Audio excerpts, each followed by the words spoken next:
अस्सलाम वालेकुम, मैं असदुल्ला खान हूँ। पहले तो बिजली की कीमतों पर ज़रा बात कर लें, क्योंकि रात भी मैंने इस पर बात की थी। बिजली की कीमतों में इजाफा हुआ है। जो बेसिक यूनिट है, बेसिक यूनिट वो 48 रुपये का हो गया है टैक्सेस के अलावा, और टैक्सेस डाल के ये 70 रुपये तक जाता है घरेलू सार्फिन के लिए।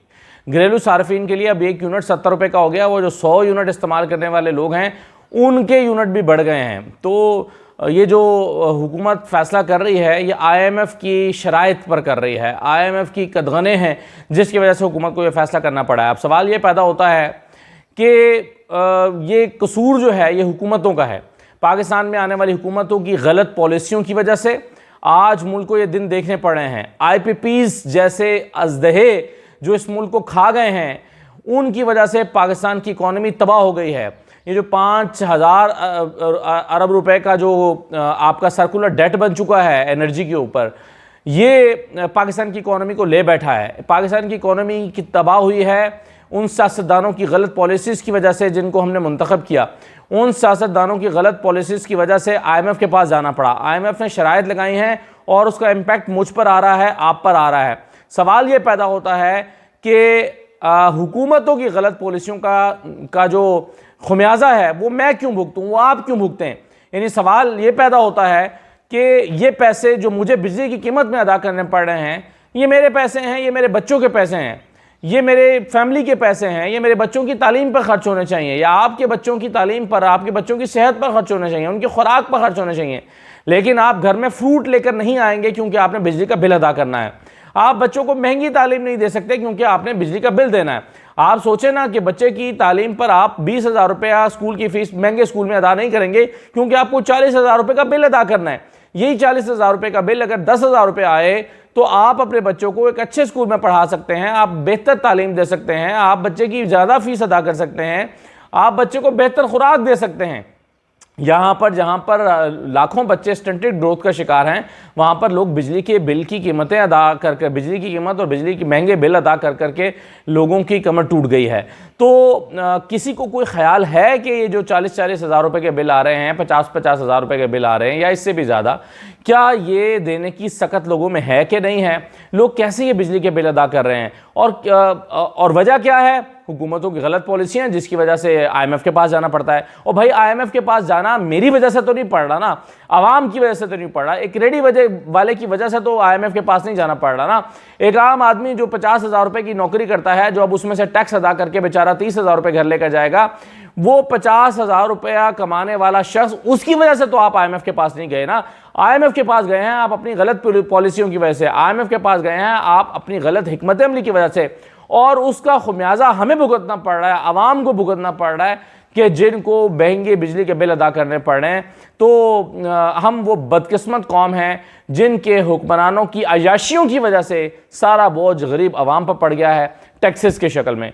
अब अल्लाह ताला या तो हिदायत दे इनको या कोई बेहतर हुक्मरान नसीब करे इस कौम को कि जिनकी वजह से ये अजाब आया है उनसे तो कम से कम जान छूटे। ये IPPs जैसे महंगे और ऐसे मंसूबे लगाना जिसमें अपने कट्स रखे गए, जिसमें अपने लिए मान बनाया गया। एनर्जी सेक्टर में किस ने माल नहीं बनाया? सियासतदानों ने बनाया, ब्यूरोक्रेट्स ने बनाया, वुज़रा ने बनाया, किस ने एनर्जी में माल नहीं बनाया? एनर्जी सेक्टर में जितना माल बनाया गया है वो सारे का सारा माल अपनी शक्ल बदल के सर्कुलर डेट की शक्ल में हमारे सामने खड़ा है। वो सारा पैसा जो लोग खा गए इस सेक्टर में से, सियासतदान खा गए, वो जो कमीशन लेने वाले खा गए, वो जो ब्यूरोक्रेट्स खा गए, वो सारा पैसा जो खाया गया है वो हमारे सामने सर्कुलर डेट की शक्ल में खड़ा है, जिसने इस इकॉनमी का भट्टा बिठा दिया और उसकी वजह से आज IMF के पास जाना पड़ा है। और IMF वो पैसा सारा जो अमीर लोग लूट के खा गए हैं, वो सारे लोग जो कमीशन लेने वाले लूट कर खा गए हैं, वो सारा पैसा IMF अब मेरी और आपकी जेब से वसूल करना चाहता है ताकि इस मुल्क की इकॉनमी को बेहतर कर सके। तो कसूर IMF का भी शायद नहीं है, कसूर उन लोगों का है जिन्होंने इस मुल्क पर 70-75 साल से हुक्मरानी की और हर एक ने अपना माल समेटा और समेट के इस मुल्क को कर्ज़ों में धकेला। कर्ज़ों की दलदल में धकेले जाने के बायस आज कर्ज़ों से निकलने के लिए और उसका सूद अदा करने के लिए मुझे और आपको टैक्सेस अदा करना पड़ रहे हैं। तो ये ज़ालिमाना निज़ाम जो इस वक्त बन गया है, इस निज़ाम से जान छुड़ाने का तरीका क्या है, ये आपको और हम सबको मिलकर ढूंढना होगा। दूसरी बात यह है कि वज़ीर आज़म ने बिल आखिर वो जो अपोजिशन का रद्द अमल आया था उसके आगे घुटने टेक दिए हैं। अपोजिशन ने ऑपरेशन अज़्म इस्तेहकाम का सुनते ही सख्त रद्दअमल का इजहार किया था। मौलाना फजल रहमान ने, पाकिस्तान तहरीक इंसाफ ने, बिलखुसूस इन दो जमातों ने सख्त रद्दअमल का इजहार किया था और कहा था कि ये ऑपरेशन नहीं होना चाहिए। मैं स्वात पिछले दिनों गया हुआ था और उसमें स्वात के लोगों से मुलाकात हुई। उन्होंने कहा कि खुदा के लिए हमें ऑपरेशन से महफूज रखो, हाथ जोड़ जोड़ के वो कहते हैं कि हमें ऑपरेशन से महफूज रखो, हमें कोई मसला नहीं है, पुरामन है। अगर ऑपरेशन आएगा तो हमारा सारा कारोबार जाएगा, सयाहत जाएगी। और ऑपरेशन वो कहते हैं जब ज़रूरी था तो हमने साथ दिया था। स्वात के लोग कहते हैं जब ऑपरेशन ज़रूरी था तो हमने साथ दिया था, आज साथ इसलिए नहीं देंगे कि ऑपरेशन ज़रूरी नहीं है। लेकिन अब वज़ीर आज़म ने फैसला किया है कि अपोजिशन को साथ बिठाएं और अपोजिशन के साथ मुज़ाकरात करें और इस सिलसिले में एक ऑल पार्टीज़ कॉन्फ्रेंस बुलाने पर वज़ीर आज़म गौर कर रहे हैं, जिसमें हुकूमती इत्तेहादी भी और अपोजिशन के लोगों को भी बुलाया जाएगा और ऑल पार्टीज़ कॉन्फ्रेंस में ऑपरेशन अज़्म इस्तेहकाम की ज़रूरत और इसके जो पहलू हैं उस पर गौर किया जाएगा। लेकिन इसमें दिलचस्प बात यह है कि एतमाद में लेने की ज़रूरत क्यों महसूस हुई है, क्योंकि पहले तो ये कहा जा रहा था कि ये कोई ऑपरेशन है ही नहीं। वज़ीर इत्तलात अता तारड़ साहब ने कहा कि भाई क्या हो गया है, अकल का इस्तेमाल करो, ये तो कोई ऑपरेशन ही नहीं है। अता तारड़ साहब ने कहा कि ये तो ऑन गोइंग जो इंटेलिजेंस बेस्ड कार्रवाइयाँ चल रही हैं तो वो हैं, किसने कह दिया ये ऑपरेशन है। तो आज हुकूमत अता तारड़ साहब को झूठा करने पर तुली हुई है और हुकूमत कह रही है कि हम तो इस सिलसिले में इस ऑपरेशन के लिए एतमाद मिलेंगे अपोजिशन को। अगर ये कोई ऑपरेशन है ही नहीं और अगर ये महज कार्रवाइयाँ हैं जो इंटेलिजेंस बेस्ड कार्रवाइयाँ रूटीन में चलती हैं दहशतगर्दों के खिलाफ, जो हमेशा चलती रहती हैं, जिसके लिए जाहिर है किसी से इजाज़त लेने की ज़रूरत नहीं है, तो ये अगर वो वही है तो फिर हुकूमत को ऑपोजिशन से बात करने के लिए एक ऑल पार्टीज कॉन्फ्रेंस क्यों बुलाना पड़ रही है, ये बहरहाल अहम सवाल है। लेकिन चलिए अच्छी बात यह हुई कि कम अज़ कम ऑपोजिशन का एहतजाज या उनका रद्दअमल तो रंग लाया और वज़ीर आज़म को ज़रूरत महसूस हुई है कि वो ऑपोजिशन से बात करें, वरना तो फैसला बुलडोज़ करने की हुकूमत को आदत है और फैसला बुलडोज़ करने का ही फैसला किया गया था। नाफिज करने का फैसला किया गया था और ऑपोजिशन की राय को बुलडोज़ करने का फैसला किया गया था। अच्छा, आगे आ जाइए ज़रा। जो मैंने सोशल मीडिया के हवाले से थंबनेल पे लिखा है, देखिए ये बहुत ही ज़ालिमाना फ़ैसला है, ये बहुत ही अहमकाना फ़ैसला भी है और सिर्फ अपने ऊपर तनकीद से बचने के लिए आप कितने लोगों का मुआशी कत्ल करेंगे। फ़ैसला हुआ है कि जी 6 से 11 मुहर्रम तक तमाम सोशल मीडिया प्लेटफॉर्म्स को मुअत्तल कर दिया जाए। 6 से 11 मुहर्रम यानी 5 दिन के लिए, 2-4 घंटे के लिए नहीं, 24 घंटे के लिए भी नहीं, 12 घंटे के लिए जब जुलूस निकलते हैं उसके लिए भी नहीं, 5 दिन के लिए, 6 मुहर्रम, बल्कि 6 दिन हो जाएंगे, 6, 7, 8, 9, 10, 11, 6 दिन के लिए, 6 दिन के लिए सोशल मीडिया ऐप्स को मुकम्मल तौर पर बंद कर दिया जाए। कौन कौन सी ऐप्स को बंद किया जा रहा है? इसमें फेसबुक को बंद किया जा रहा है, व्हाट्सएप को बंद किया जा रहा है, यूट्यूब को बंद किया जा रहा है, इंस्टाग्राम को बंद किया जा रहा है, टिकटॉक को बंद किया जा रहा है, ट्विटर को बंद किया जा रहा है। इन तमाम ऐप्स को मुकम्मल तौर पर बंद किया जा रहा है। अब फैसला हमें पता है कि सियासी मुहर्रिकात है इस फैसले के, कि चलिए इसको बुनियादी मकसद ये है कि एक तो ज़रा टेस्ट हो जाएगा आवाम का रद्दअमल क्या आता है, एक तो देखा जाएगा कि इसका इम्पैक्ट क्या पड़ता है और साथ में यह है कि हुकूमत जो बहाने से सोशल मीडिया को ऐप्स को बंद करना चाहती है, उससे ये एक टेस्टर भी चला जाएगा, ये डाइजेस्टेबल भी हो जाएगा आवाम के लिए कि चलो जी कोई बात नहीं, 5 दिन के लिए बंद हुआ है, आगे फिर 10 दिन के लिए बंद कर देंगे, आगे फिर एक आध ऐप को मुस्तकिल तौर पर भी बंद कर देंगे, जैसे ट्विटर को बंद कर दिया तो निज़ाम चल ही रहा है। लेकिन यूट्यूब फेसबुक से लाखों लोगों का रोज़गार जुड़ा हुआ है, कोई अपनी दुकान चलाता है, कोई कपड़े का कारोबार करता है, कोई ऑनलाइन कारोबार करता है। इन तमाम ऐप्स के ज़रिए, फेसबुक के ज़रिए, यूट्यूब के ज़रिए, यूट्यूब पर लोग स्टूडेंट्स तक अपने लेक्चर्स देखते हैं, पढ़ते हैं, समझते हैं, टीचर्स अपने लेक्चर्स अपलोड करते हैं। आप इस यूट्यूब को 6 दिन के लिए बंद करना चाहते हैं, क्या बहाना बनाकर कि जी सिक्योरिटी है, अमन व अमान की सूरत हाल ख़राब है, और पंजाब हुकूमत की जो स्टैंडिंग कमेटी है बराए लॉ एंड ऑर्डर, उसकी सिफारिश पर यह पंजाब में अमल किया जा रहा है। तो आप सोचिए कि हुकूमत अभी वही हुकूमत, पंजाब हुकूमत जिसने लोगों को पैसे देकर यूट्यूब और फेसबुक और इंस्टा पर अब उनके पैगामात रिकॉर्ड करवाए और चलवाए, लेकिन चूंकि वो एक काउंटर प्रोडक्टिव साबित हुआ, चूंकि वो हुकूमत को उल्टा पड़ गया, चूंकि उसमें बहुत सुबकी हुई है, बहुत बेइज्जती हुई है, अब उसका बदला लेने के लिए पंजाब हुकूमत ने फैसला किया है कि ठीक है, इन सारे फिर ऐप्स को ही बंद कर दो। अगर ये हमारे काम की नहीं है तो फिर ये किसी के काम की नहीं रहनी चाहिए। सिक्योरिटी के नाम पर लोगों का मुआशी कत्ल करना, ये कहाँ की बात है? और फिर मुआशी कत्ल के अलावा लोगों का ये बुनियादी हक है, बेसिक फंडामेंटल राइट्स हैं कि वो उनकी इंफॉर्मेशन तक एक्सेस हो।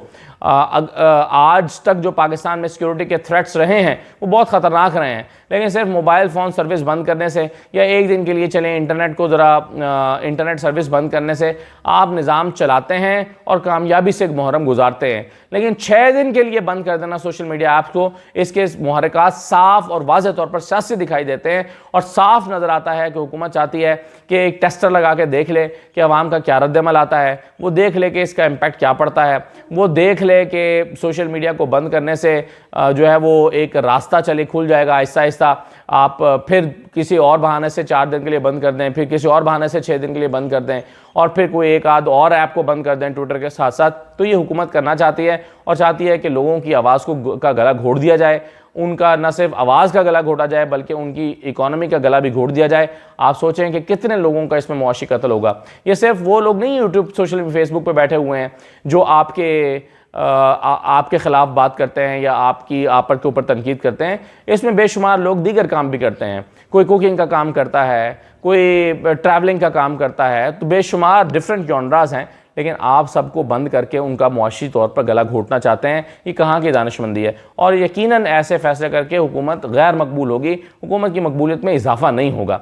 तो मेरा ख्याल है कि इस तरह के फैसले करने से पहले 10 दफ़ा सोचना चाहिए। सिर्फ ज़ाती अना की खातिर पूरे के पूरी कौम को अना की भेंट नहीं चढ़ाना चाहिए। मरियम नवाज़ साहिबा ने एक और भी बात फरमाई है। उन्होंने कहा कि जी तोहमत लगाना बहुत बड़ा गुनाह है और बग़ैर सबूत के किसी की पगड़ी उछालने की इजाज़त नहीं दी जा सकती। ये मरियम नवाज़ फरमाती हैं। मरियम नवाज़ को याद दिलाने की ज़रूरत है कि कुछ अर्सा पहले वो जजेस को गैंग ऑफ 5 कहती थी, करप्ट टोला करार देती थी और उनके पास जजेस की करप्शन का कोई सबूत मौजूद नहीं था।